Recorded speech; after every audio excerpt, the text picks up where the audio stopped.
Hey, and we are live, I think. Yeah.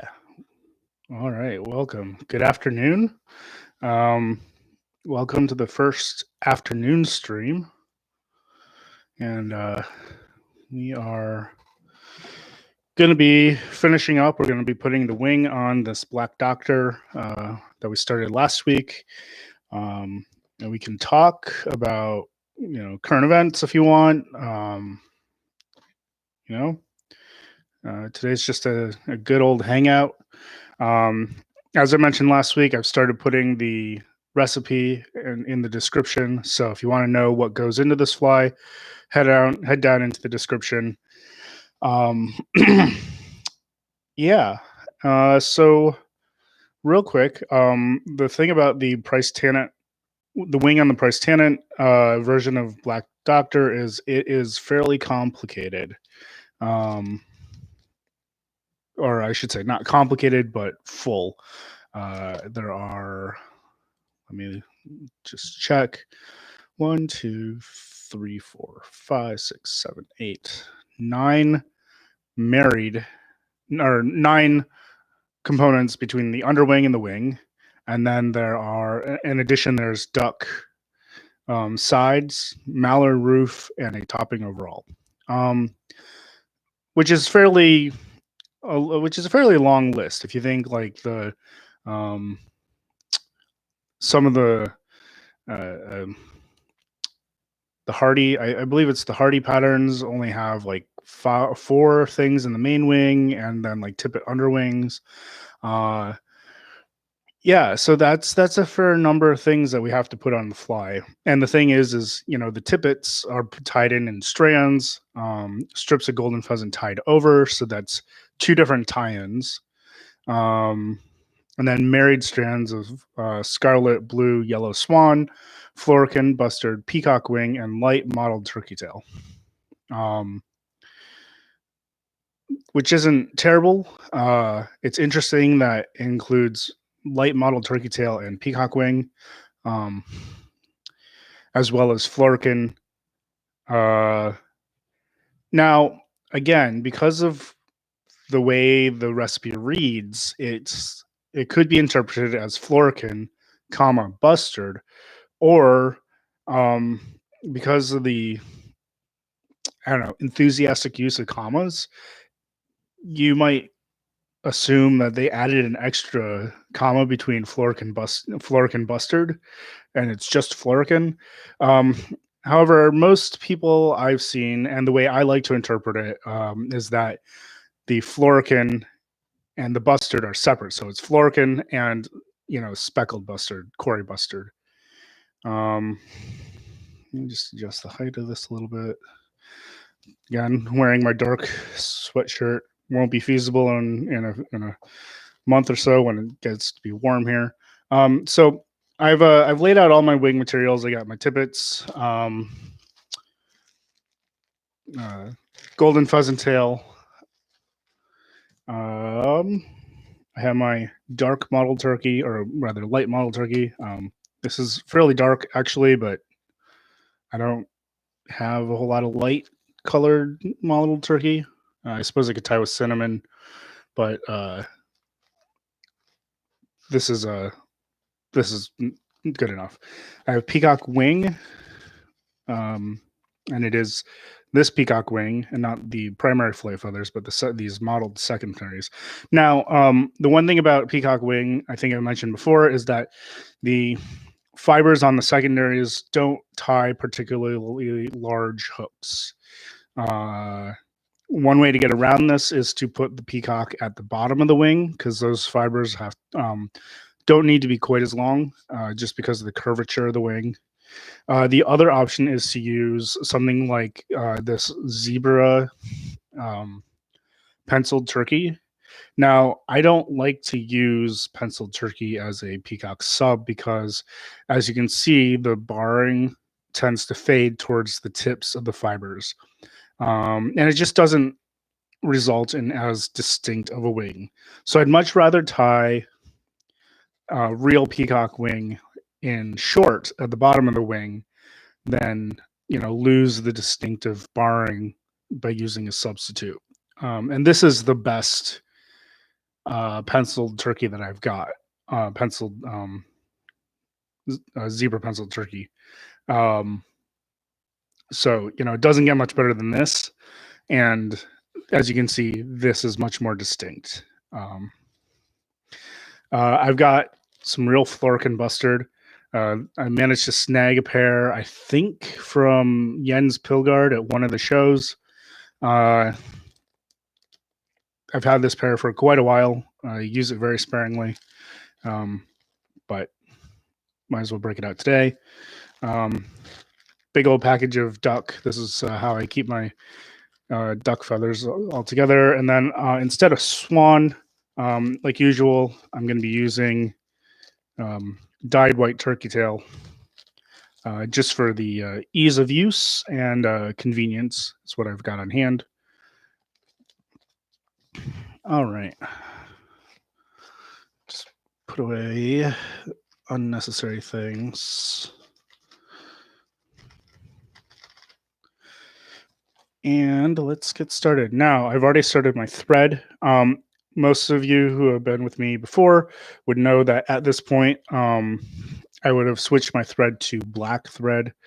I haven't, because this pattern calls for a red dubbed head, red wool head. In this case, I'll be using mohair. And I don't like to switch to black thread if I'm dubbing a brightly colored head, because the black thread will show through the fur. And so by using white thread, it doesn't show through quite as much.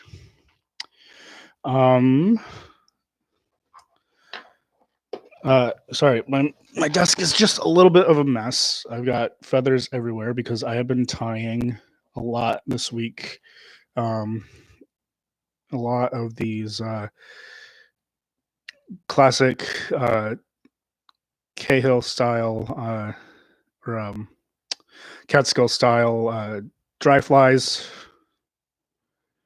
You might be able to see it just barely, but I've been using kind of leftover antique tinsel that I've got from tying salmon flies to put ribs on these things. They look great. I've got a fly box full of them. And this is my fly box. This is what it looks like. I mostly fish Catskill style dry flies, and soft hackles, pheasant tail nymphs, which I still have to fill in, some midge patterns, and then I bought a Tenkara rod, and it came with 3 sample flies. I'm probably not going to fish these particular ones very often. Probably end up tying my own. And then I have some larger mixed wing wet flies that I fish when I'm looking for an attractor pattern. None of these really follow a distinct pattern. I'm not really one for following patterns, but this is my box, fly box that I fish out of. And so, yeah, I've got, I've got some, dubbing and fishing size fly hooks all over my desk right now. Anyway, as I was saying, I started my thread, and I've already built up a little bit towards the throat hackle. Let me just bring this down so it's centered. Now I'm going to be tying, and again, I do that, to add a little bit of bulk at the tie-in point. And the reason why that's necessary is that the stem of the hackle, and particularly short feathers like gallina or jay, they tend to have very thick stems, and that can cause the underwing to not sit properly over the body of the fly when you tie it in. Just that little extra hump of material can cause the wing to, instead of laying flat, flare up, and we don't want that. So I'm going to select a large tippet from my golden pheasant neck. And I'm going to select a large one from the center, and I'm just going to take this slip bilaterally. Um, Now the underwing is not mixed, but it's also not married. So I'm not going to worry terribly about trying to keep the slip, intact. I'm just going to mostly worry about getting them, approximately the same width.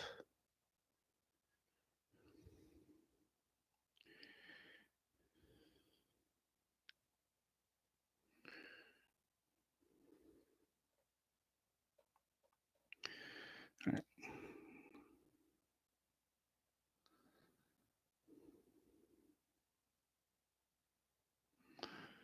Oop, come on, come there.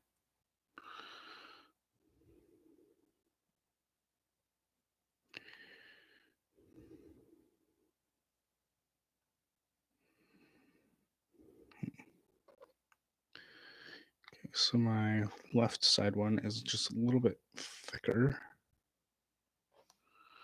and also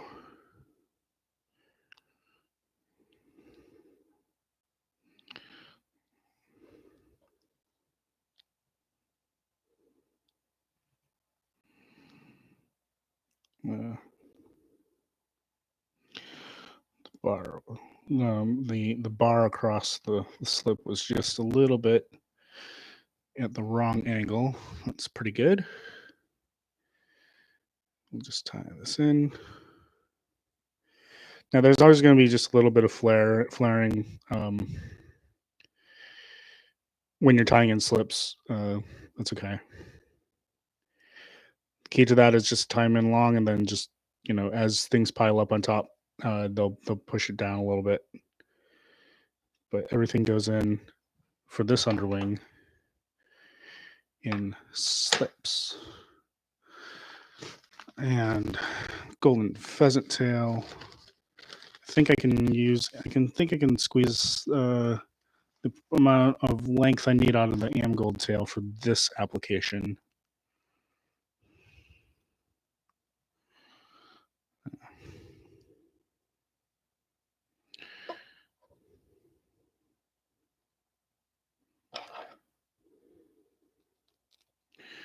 Again, not worried about counting barbs because these are individual slips, not married. And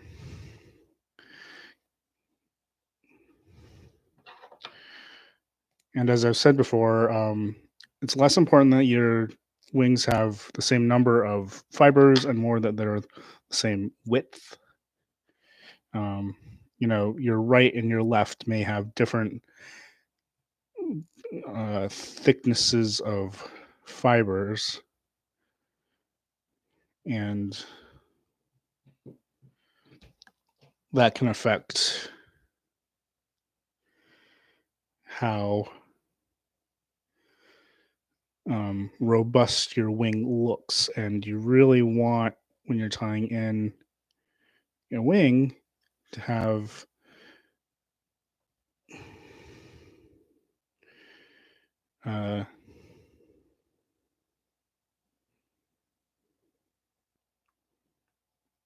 equally robust wings, or equally thick wings, and not necessarily equal fiber counts in each wing.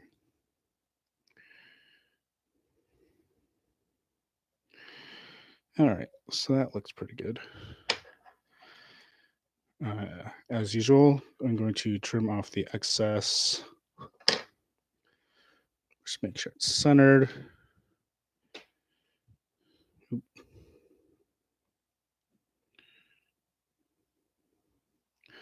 I'm going to wax my thread. As usual.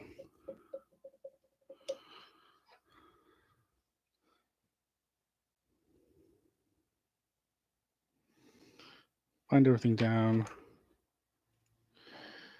And just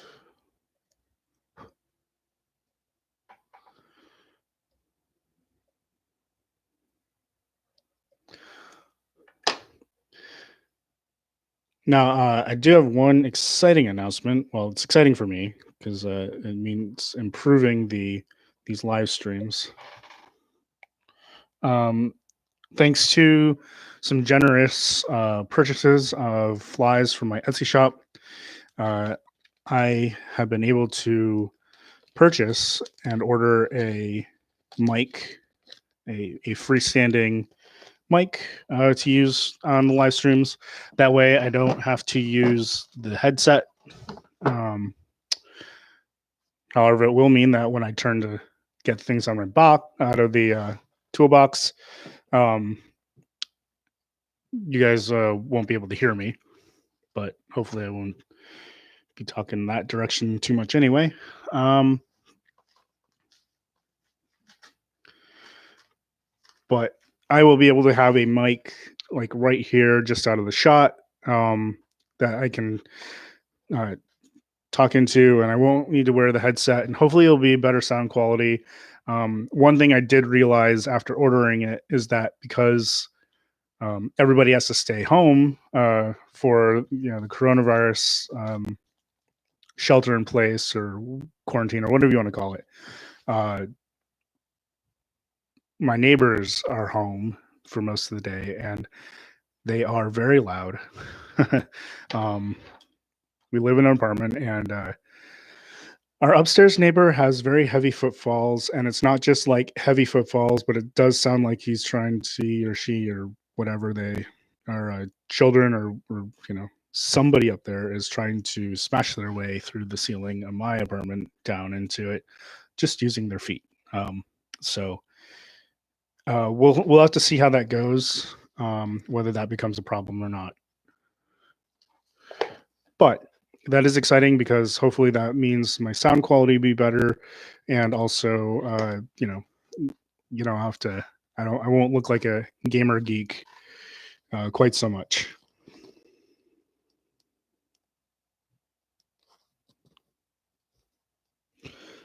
All right, so now I'm going to build the wing and start with the peacock. And I'm always going to build the wing. I'm going to build one wing first, see how I like it, and then I'll build the other wing. And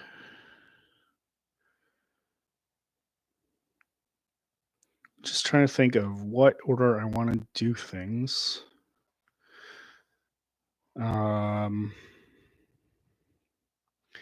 And whether I want to, mix these.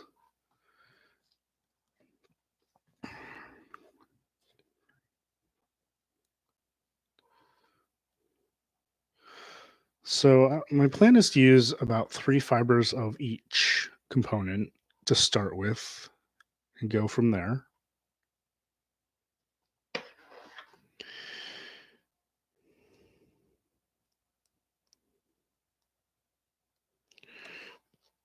Which will give me a 21 fiber wing if I just leave each component as is.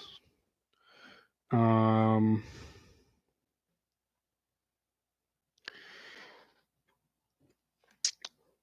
think this peacock will tie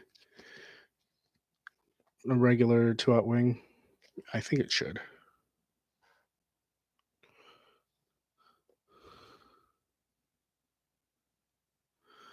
So I'm just going to marry. To start off with, I'm just going to marry all the components together as listed, and then see how I like that. And if I don't like it, I'll go back and tear the wing apart and remarry everything. Don't be afraid to do that. Um, the way that these fibers marry together, it's like Velcro. Um, and every time you pull apart fibers that you've previously married, um, you know, it's like when you marry them together, they go together like a zipper. And then when you pull them apart, those hooks relax a little bit. And so the next time you go to marry them again, they're easier to marry. That works up to a point. But when you're just starting out uh, building a wing, um, and your fibers aren't quite going together as you would like them to, tear the wing apart, marry it back together, and it should marry back together a little bit better the second time, or a little bit easier. Um, yeah. So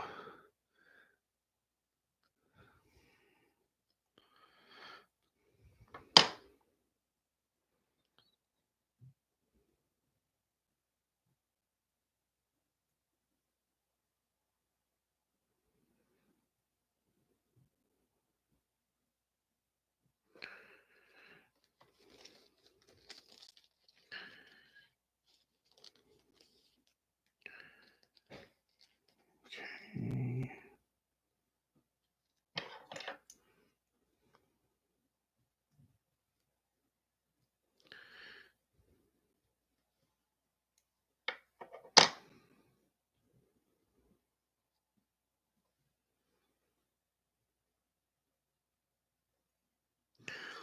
So I'm literally just laying them next together, and then I just kind of push them together.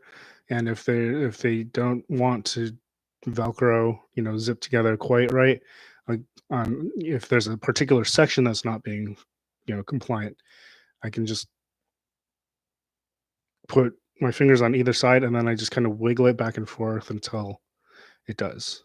Because that's very similar to taking a piece of hook and loop and going, like this to it. All right, so there's the peacock, blue, yellow, red.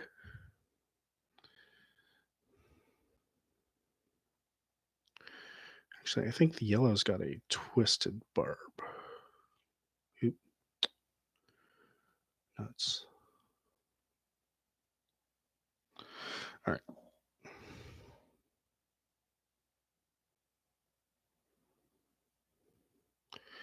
And if your barbs have a twist, if the fibers, just kind of naturally it happens where one fiber might get crossed over across another neighboring fiber. Um, that can happen, and it's okay. You just take your bodkin and you pull the fibers that are twisted apart, and then you just straighten them out like so. There you go. It's untwisted. All right, so that's the swan or turkey. Uh, Next is the florican. And as you can see, both of these feathers are being used on both sides because they're just that nice. Um,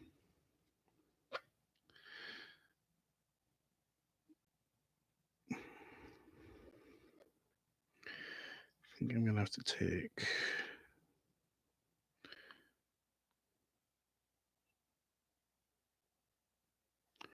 And for some reason, I think it's just because of the source for these feathers. The tips of these feathers here were trimmed, which is a little bit obnoxious, but it sometimes can't be helped. It just depends on where you get your feathers. In order to get fibers long enough, I'm going to have to take from the longer side.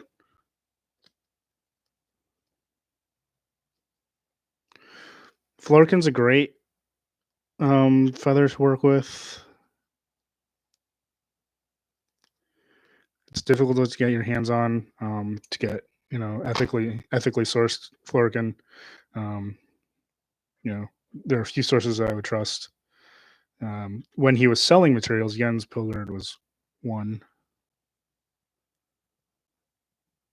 Fortunately, he is no longer in the business of selling materials.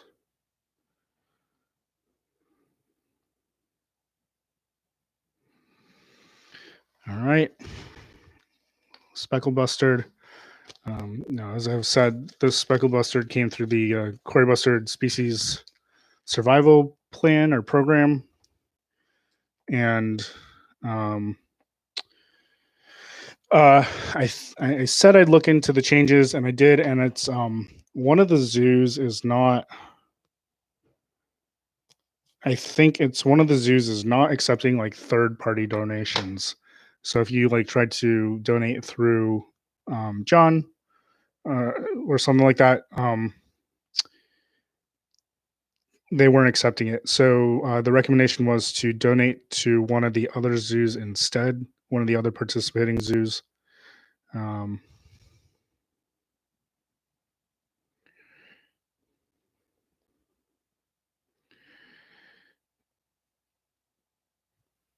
all right, so this wing looks. So that's you're actually looking at the back side of the wing. That's what the front side looks like. Not too bad. Uh, Certainly the colors are framed nicely. Um, I may not want to mess with something that's already seems to be working out okay. And then mottled turkey.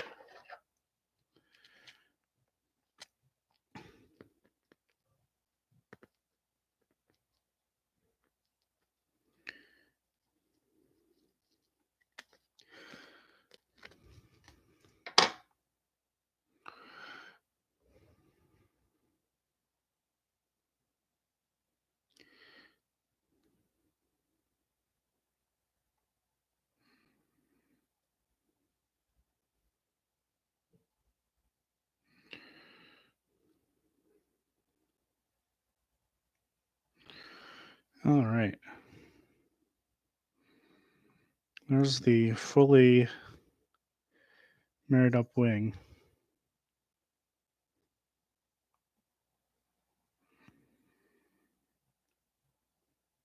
Um,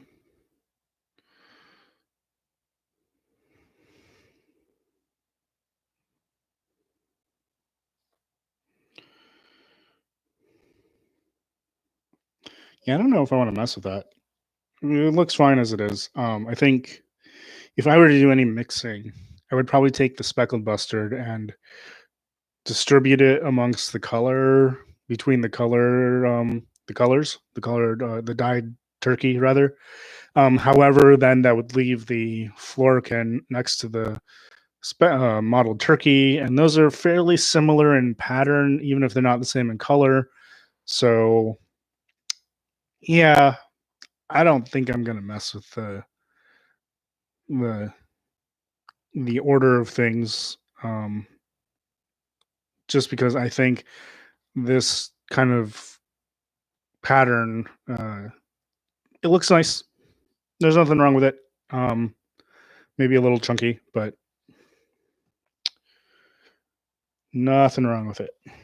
It is attractive as it is. I'm sure I could spend some time and make it more attractive, but doesn't seem necessary. Oop, wrong side. Okay, so now I'm going to build the other opposite side. Excuse me.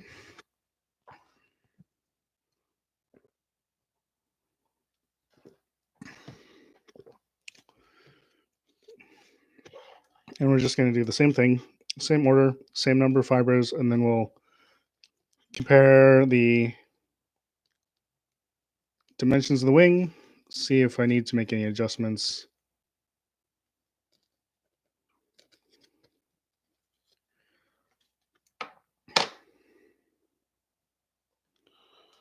And blue.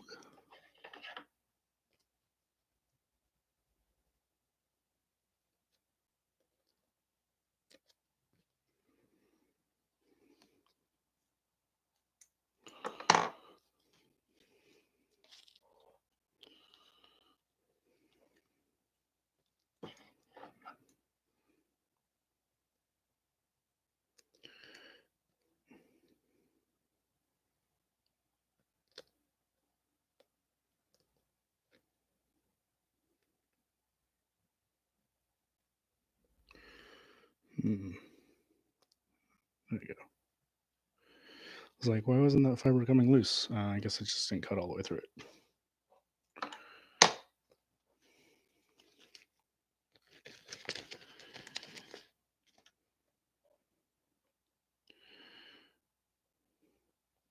I hope everybody is being healthy and safe, taking care of themselves.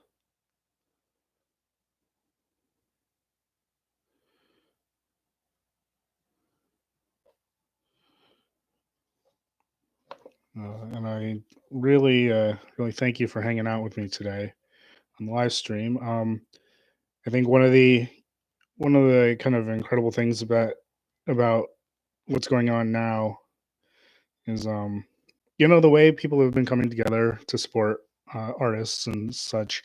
I have some really great friends uh, in the arts program at my alma mater, um, who have taken to live streaming performances for people, to help keep them entertained and occupied while they're stuck at home. And yeah, it's really gratifying to see these some of these things. I know it's a pretty stressful time for people. Um,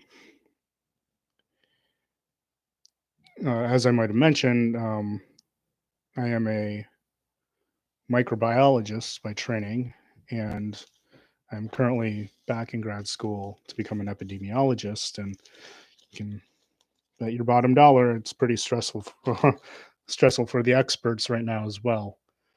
Um,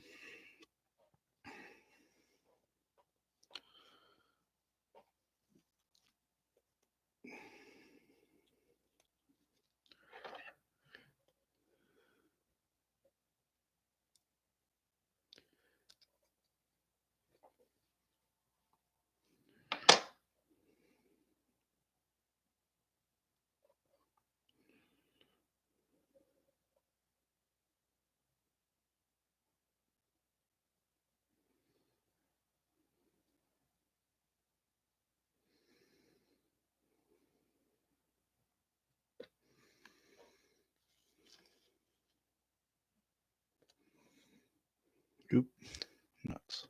Okay.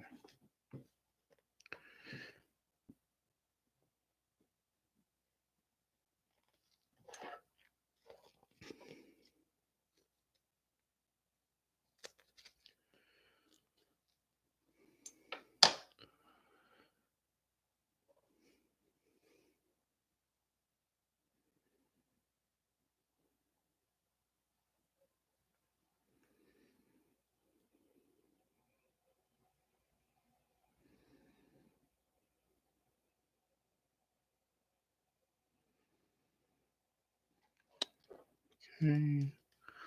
Just one more material. Mottled turkey.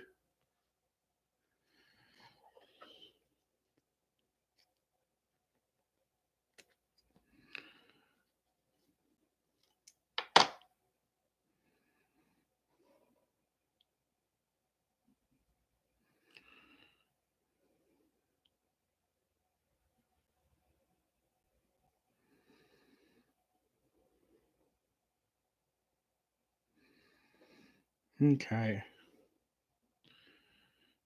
So here we have two wings all married up. There we go. Sorry, I got my tying thread there. Or tying wax.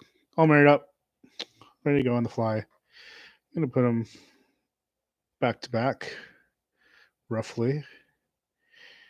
And if you're having, if the tag ends or the tail ends of the materials are getting in your way, you can always, so for example, these are all a different length. I'm just going to trim them. I like to trim them to the length the shortest or close to the shortest material in the wing, just to kind of remind myself where the wing ends when I tie it in. Sometimes that's not practical if I'm trying to eke out as much length out of a piece of material. Um, that's maybe a little too short for the wing, but in this case, I think we can get quite a bit out of this wing. Just going to start to shape the wing a little bit. Um, okay, now we're going to put it on, fly. So I'm just holding it by the top here, and I'm letting the bottom naturally flare open. And that way I can better facilitate putting it over the underwing, or encasing the underwing. And it's okay if the underwing's fully encased right now. I'm just going to pull the wing back until it's the right length. Going to double check that it's on straight on the other side. Yeah, and that looks pretty good. So what I'm going to do is I'm going to hold it on, take a little bit of saliva. You could use water if you're a little squeamish about using saliva, but you know, Charlie uses saliva infused with whiskey. Well, I don't have any whiskey right now.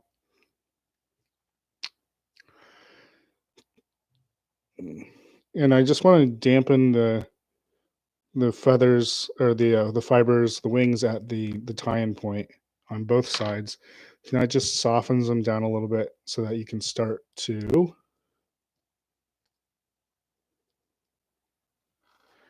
did I? Yeah, okay.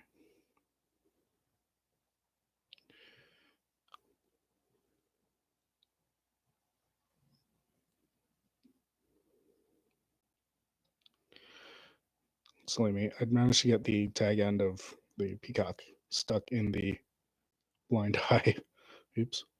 All right. So basically what I'm doing is I'm holding the wing in place, and then I'm just kind of compressing with my fingers the tie-in point. So I'm lifting the butt ends of the wings up to begin compressing the fibers in the manner that I want. And I want to hold it right here. I want to pinch it right at the tie-in point, because what I'm going to do, yeah, I need to set up my thread just a little bit. My thread's just, there we go. Thread was just a little bit out of place. So I'm going to pinch it right at the tie-in point. And I want to pinch it really tight. And I want a soft loop with 2 loops. And I'm going to just let the bobbin hang. I'm going to use the weight of the bobbin, and I'm going to lift the butts and the wing up to compress, and let the weight of the bobbin pull the fibers tighter. Okay, and then once that, take another wrap.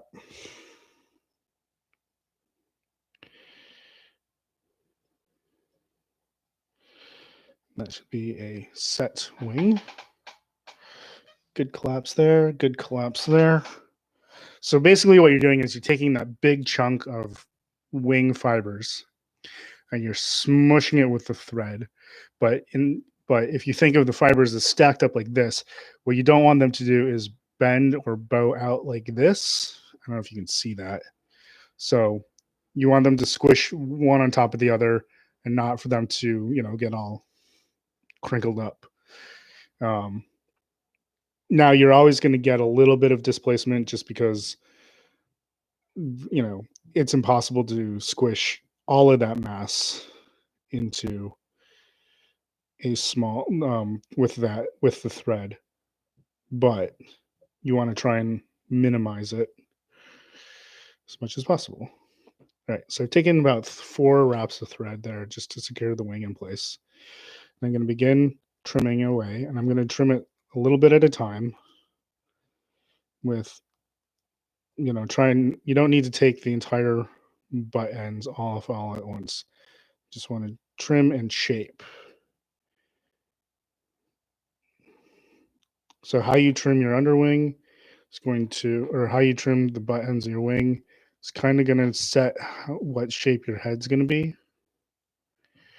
Now, because I'm dubbing a head, I want a very nice taper, so I'm going to trim it tapered. Good. Just like that.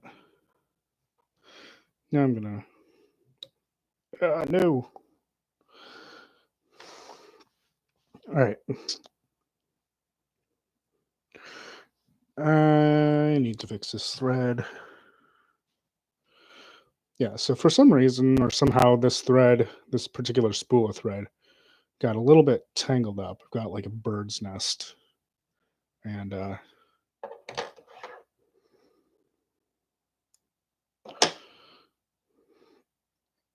it's driving me nuts because I keep breaking off my thread when I don't need to. Fortunately, as you can see, that wing is on.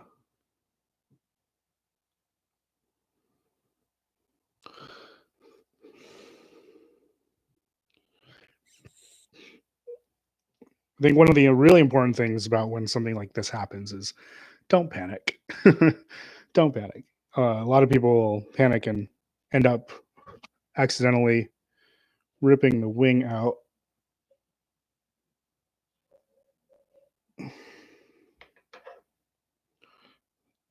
And, if you just kind of stay calm, restart your thread,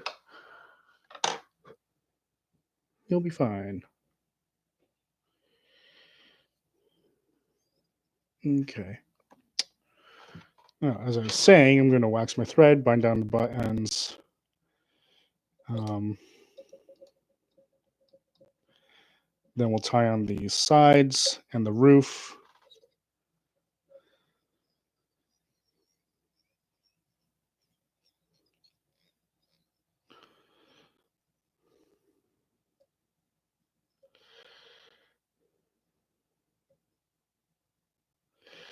I do want to pull the underwing down just so that it's not stuck up inside the main wing.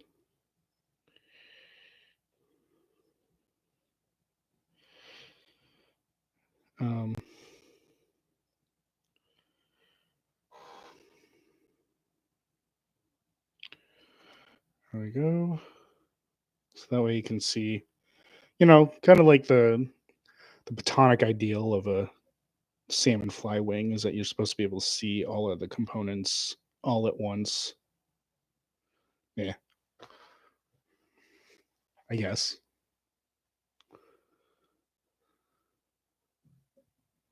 So,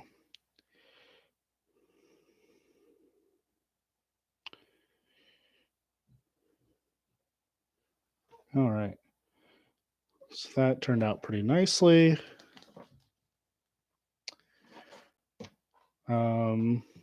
Sides. Right. Big bag of duck. I have summer duck pair. Now let's see. The pattern calls for teal. And I do not have teal or pairs of teal ready or, paired up, selected.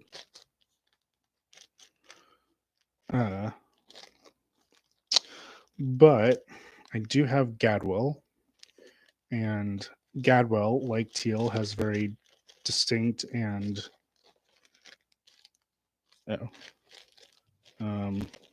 distinctive and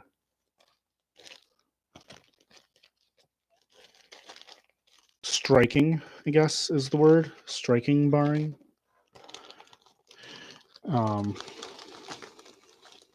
So that is a nice substitute. I could pick through some teal, but I think for the sake of time, actually, you know what? I might have some teal feathers out just because I was tying with them earlier. Whether or not they'll be big enough, nah, they're not going to be big enough. All right, so I have some Gadwell, which is essentially teal, just with a little slightly heavier barring.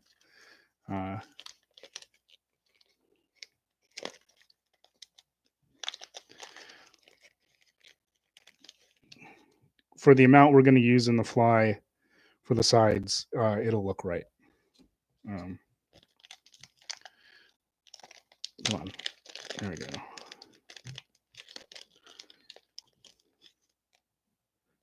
Oh, so very nice barred wood duck.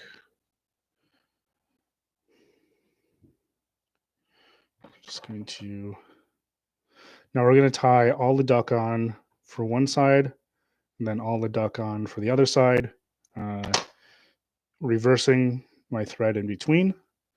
That's my standard operation these days because um, doing that actually works extraordinarily well.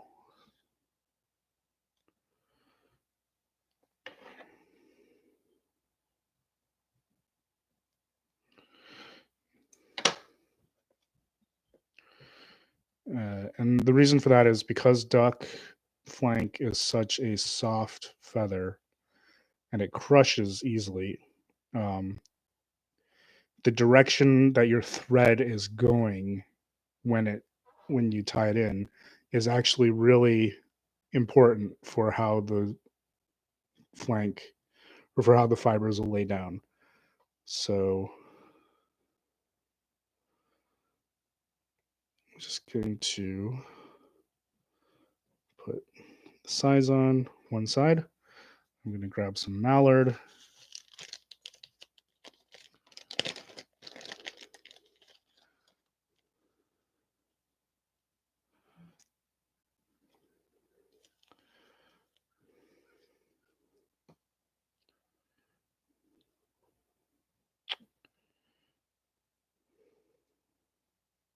Not quite the pair that I wanted.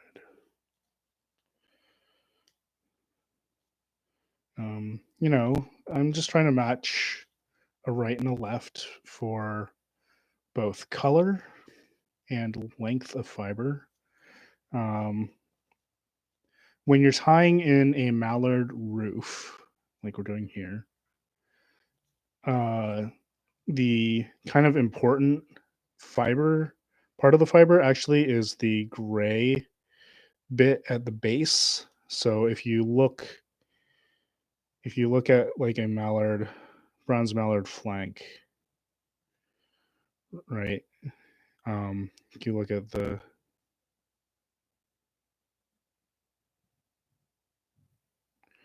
sorry, this one's got some twisted fibers right here. But if you look at the mallard flank, you'll see it starts from um, gray close to the rachis, and it turns to bronze out towards the tips.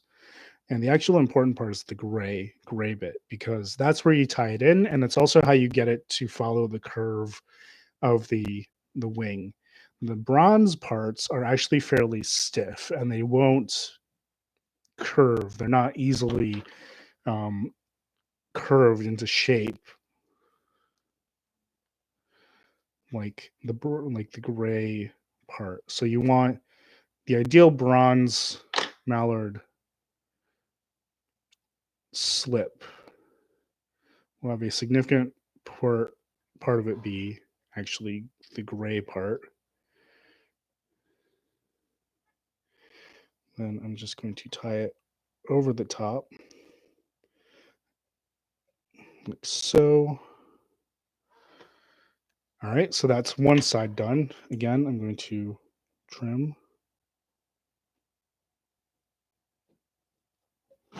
gently. I'm going to That's a small part of the thread. I'm going to bind those down.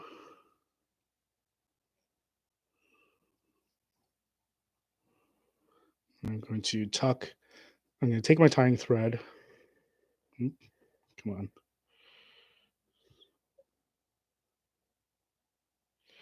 I'm going to take my tying thread and I'm going to tuck it in between the gut eye and the blind, the end of the hook, the blind end of the hook. And I'm going to reverse my thread. So now I'm wrapping the thread towards me. Now I'm going to repeat what I just did on the other side, but wrapping towards me instead.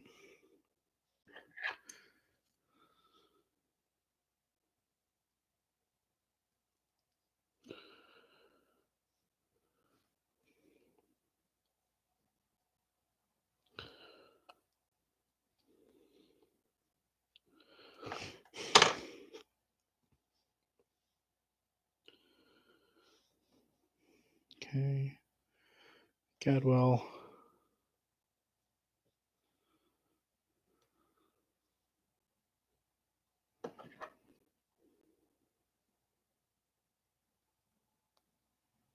Oh no.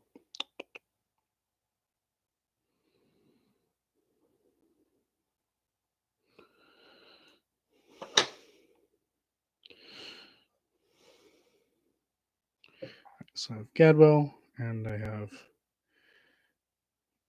barred summer duck, and I'm just going to put them next to each other like so. Just marry them. I'm going to tie them on like so.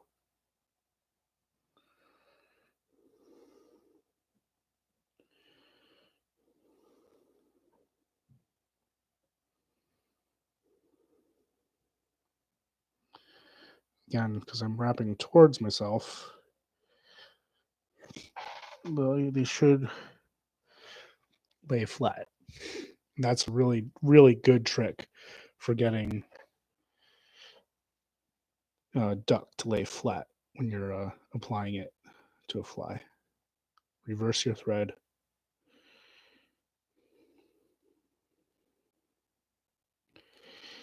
Okay, I'm going to add the bronze mallard roof. Again, I'm just going to shape it a little bit so that it'll follow the curvature. So a little bit. Oop, can't see it. So yeah, a little bit like that. And I'm just going to line it up so that I already tied on.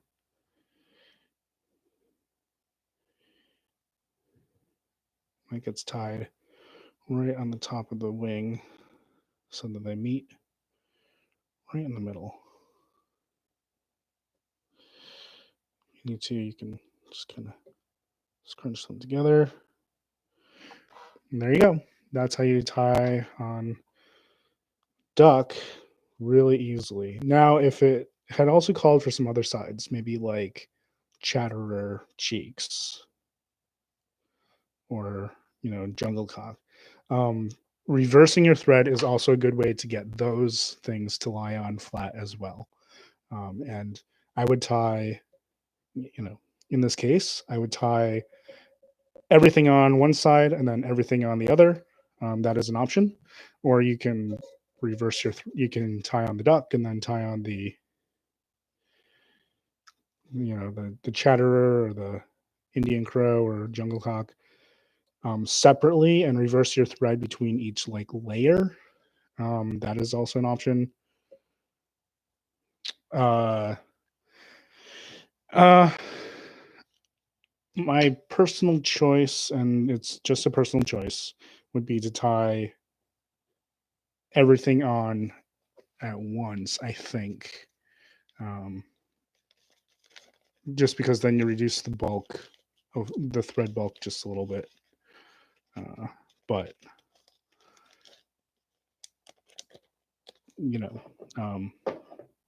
I'm not terribly, and I'm not a terrible stickler for super small heads on flies. So, 6 to 1, half a dozen to the other.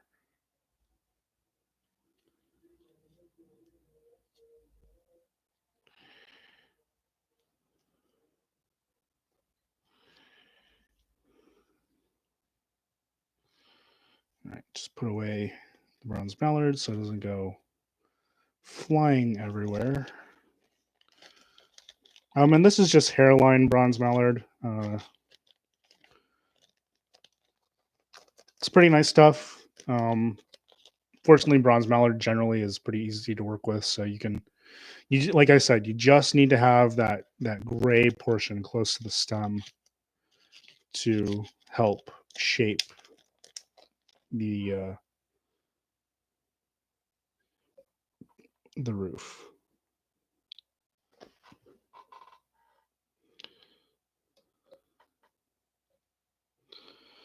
So there we go.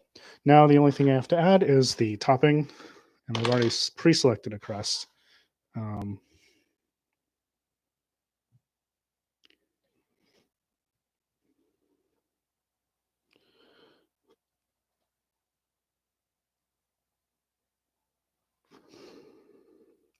to strip away the excess barbs, and I'm going to flatten the crust right at the tie-in. And I think I probably need to take a little bit more.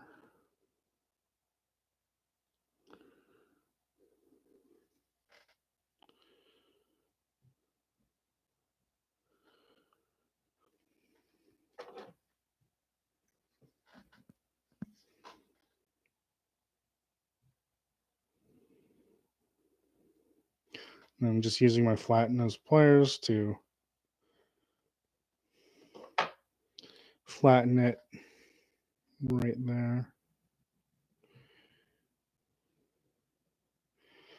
And to give it just a little bit of a kink because that'll help make it easier to tie in. So as you can see, just a little bit tiny of a kink. That'll help when I hold it in place just for the thread to settle right where I want it to be tied in. Hold it up top.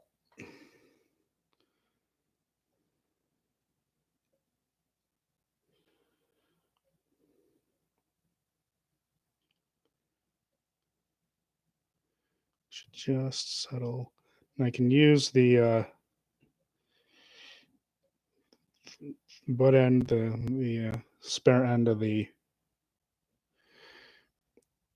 crest to kind of, direct it, to steer it into position. Okay, then like always, take my thread, wax it. By regularly waxing your threads, you'll ensure that these flies will never fall apart. I have dissected, flies that were tied in the,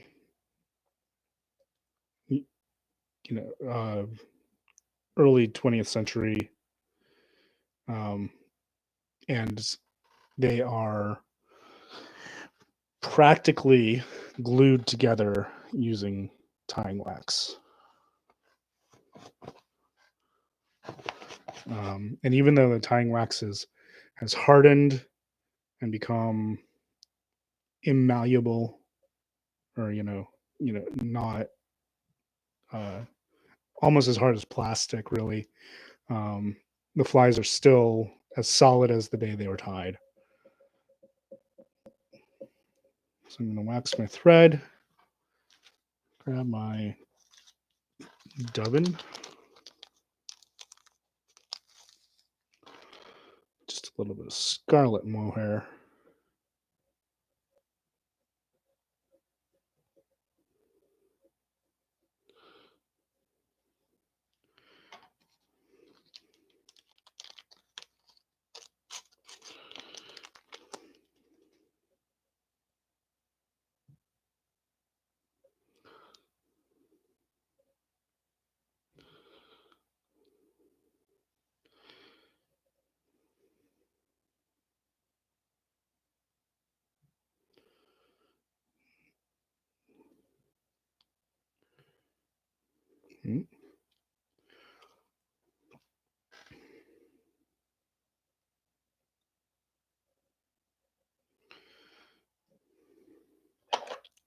Trim it out, make it a little bit neater. I think I want a little bit more fur, actually, because got a nice collar, but not quite entire head.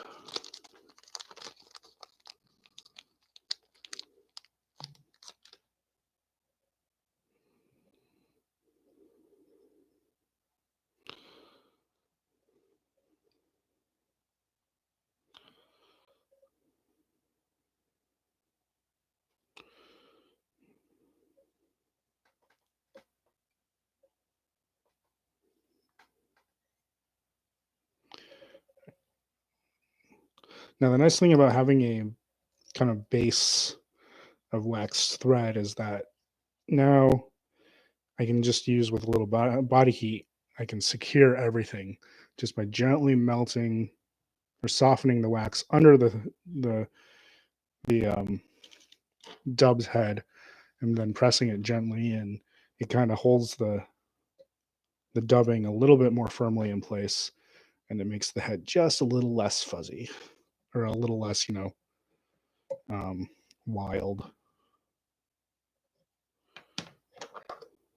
And also, it's less likely to slip down the head uh, as you wind it on. Just gonna fix the bronze mallard roof because this just a little bit. Like I said, the actual bronze part doesn't want to conform easily to the shape of the wing, and that's just because the bronze part is stiffer. It doesn't quite have as much pliability. Um, so it's more inclined to stick up. Excuse me. It's a little bit dry here. And I've been talking too much. So anyway, that is the Black Doctor. One of the many variants of the Doctor series out there. This one is from Pryce-Tannat. There are other versions that have different color body hackles. There are variants. Oops. Nope, that's right. There are variants with different wing compositions. So there you go. That's the Black Doctor. Thanks for joining me today. And like I said, we're on a weekend basis right now. There might be a few weeks where I'm away on the Saturday, so I'll try to stream on the Sunday. If you like what you see and want notifications of when I'm going to go live, click the subscribe button. If you want to see more of my work, you can head on over to Instagram, just wondering, or at justwondering.brad. I'm going to be holding a giveaway when I reach 500 followers on Instagram for some of my flies. If you would like to support the channel and help me upgrade my streaming capability, head over to my Etsy shop, Studio1213 on Etsy, where you can purchase flies and some other things that I make. And all the money from the Etsy shop goes towards improving the stream, improving the channel, buying materials. Like I said, thanks to some very generous purchases over at my Etsy shop, I was able to purchase a microphone that I'll be using in future streams. And yeah, thanks for hanging out. Stay safe, stay healthy. Please follow the instructions of your local health department. I've looked at all the recommendations and what's going on in the world, and they make sense. They look like they're working in places where they've been implemented properly. So just be healthy, make good choices. If not for yourself, then for the people who are actually vulnerable to infection. And thanks for hanging out. Have a good weekend. Bye.